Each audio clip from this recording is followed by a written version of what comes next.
In this video, we are going to talk about getting your kitchen ready in order to be the most successful at meal prepping and cooking your food, cooking healthy, nutritious food that you enjoy, that is going to support you staying on track with your goals. So, I like to do often what I call a kitchen reset, which is not just cleaning your kitchen, but it's taking it one step further and optimizing your kitchen. So when you walk into your kitchen and you're like, I want to cook something really quick, or I want to prep all of my food for the week or for a certain amount of time, just a few days, that you don't have a difficult time finding what you're looking for, that you don't feel frustrated, that you don't make a further mess because you have everything organized. So I found a good visual. This is not my kitchen, but I will say that this is what my kitchen looks like on the right hand side. So here on the left we have before, and on the right we have after. Now before, it actually doesn't look that bad. There's no like stains, it's not dirty, but maybe your kitchen, your cupboards, your countertops underneath, the sink, everything like that really does need a good cleaning if you need to wipe it down and everything like that.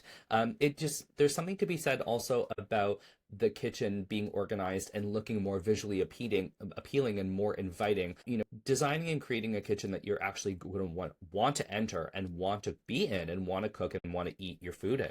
So as you can see, we've got all of the food here. It's kind of like strewn about. We've got like some of these taller bags are in the front, and I don't know, in this image, it looks like there's something behind this bag, but I can't tell. So if I'm walking into this kitchen here on the left and I'm looking like for a salt or pepper shaker or something like that, I don't know where it is because it could be behind these bags. But one of the tips that I will say right away that I've put here is putting taller items in the back and shorter items in the front, and then actually keeping all of your items with your label facing the front. So as we can see here, this is like an okay visual of what I'm talking about, because you see here on the bottom, I guess is the best case, is that we have all of the shorter items here at the front so that I can see the taller item at the back. So I think this might be like, I'm going to say, for example, if I'm looking for sugar and this is sugar, it kind of looks like I think this is sugar too. So this looks like sugar. So if this is my kitchen, okay, this is a bad example because sugar's in the front. But again, in this example, if I'm looking for a salt or pepper shaker, and assuming it's in here, I don't know where it is because I can't see it. It could be behind any of these things.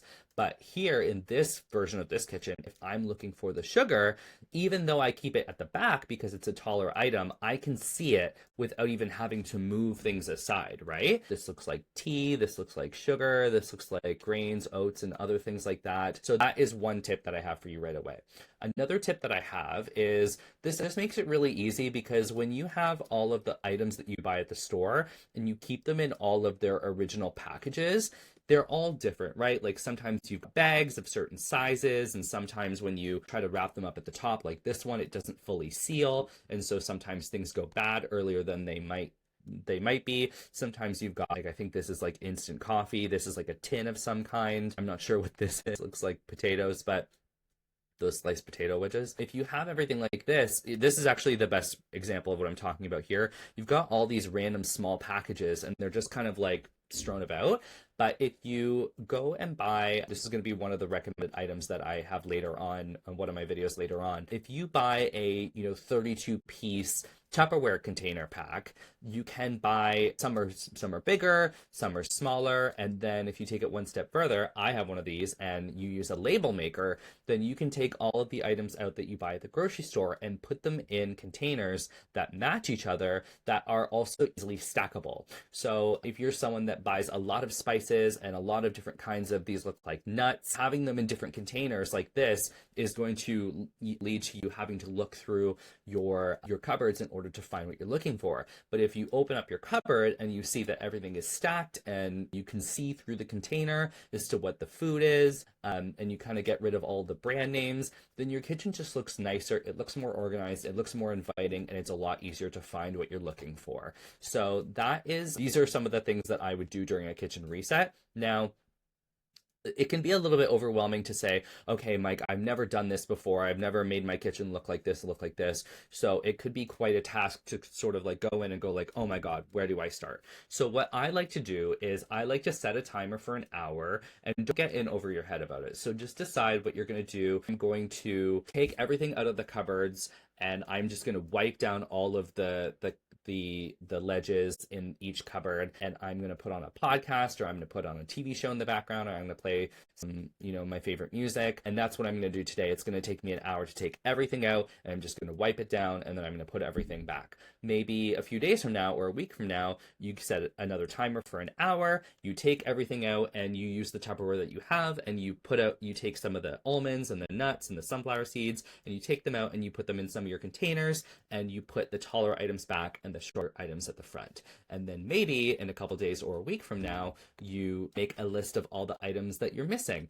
So you're like, you know what, I'd actually, cut up my sweet potato and I would throw it in my air fryer. The reason why I bought an air fryer was because I said I was going to make sweet potato fries.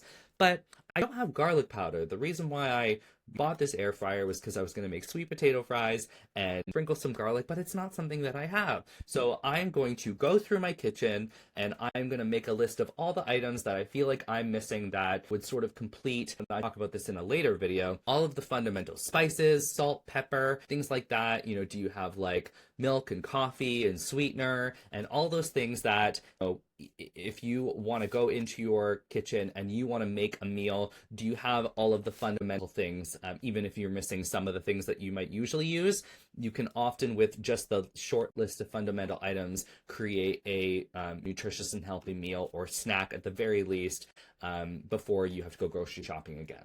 So I'll see you in the next video.